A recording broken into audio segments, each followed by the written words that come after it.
Hello, today I will be reading from the book of Mark, chapter 5. The healing of a demon-possessed man.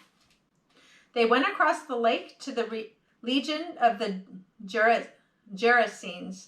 When Jesus got out of the boat, a man with an evil spirit came from the tombs to meet him. This man lived in the tombs, and no one could bind him anymore, not even with a chain. For they had often been chained hand and foot, but he tore the chains apart and broke the irons on his feet. No one was strong enough to subdue him. Night and day among the tombs and in hills he would cry out and cut himself with stones.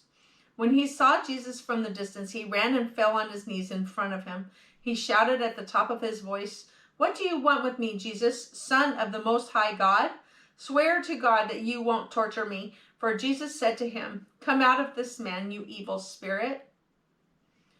Then Jesus asked him, "What is your name?" "My name is Legion," he replied, "for we are many." And he begged Jesus again and again not to send them out of the area.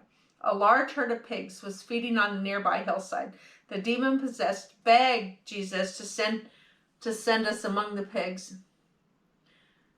The demons begged Jesus to send us among the pigs. Allow us to go inside them. He gave them permission, and the evil spirit came out and went into the pigs. The herd, about 2,000 in number, rushed down the steep bank into the lake and were drowned. Those tending the pigs ran off and reported this in the town and countryside. And the people went out to see what had happened. When they came to Jesus, they saw the man who had been possessed by the legion of demons, sitting there dressed and in his right mind, and they were afraid. Those who had seen it told the people what had happened to the demon-possessed man and told about the pigs as well. Then the people began to plead with Jesus to leave their region. As Jesus was getting into the boat, the man who had been demon-possessed begged to go with them. Jesus did not let him, but said, "Go home to your family and tell them how much the Lord has done for you and how he has had mercy on you."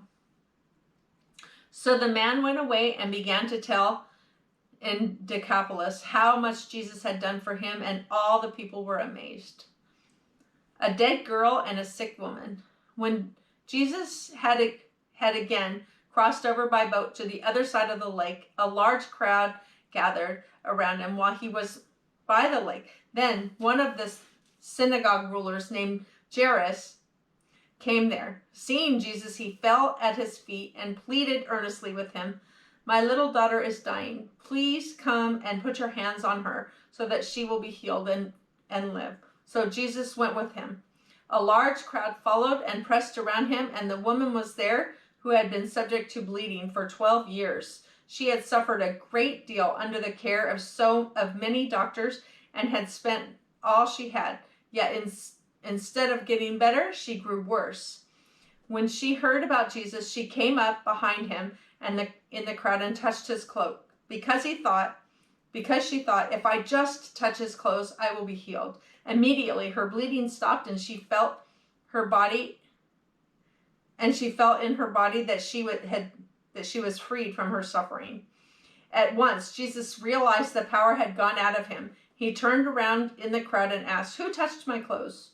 You see the people crowding against you?" His disciples answered, "And yet you can ask, 'Who touched me?'" But Jesus kept looking around to see who had done it. Then the woman, knowing what had happened to her, came and fell at his feet and trembling with fear, told him the whole truth. He said to her, "Daughter, your faith has healed you. Go in peace and be freed from your suffering." While Jesus was still speaking, some men came from the house of Jairus, the synagogue ruler. "Your daughter is dead," they said. Why bother the teacher anymore?" Ignoring what they said, Jesus told the synagogue ruler, "Don't be afraid, just believe." He did not let anyone follow him except Peter, James, and John, the brother of James.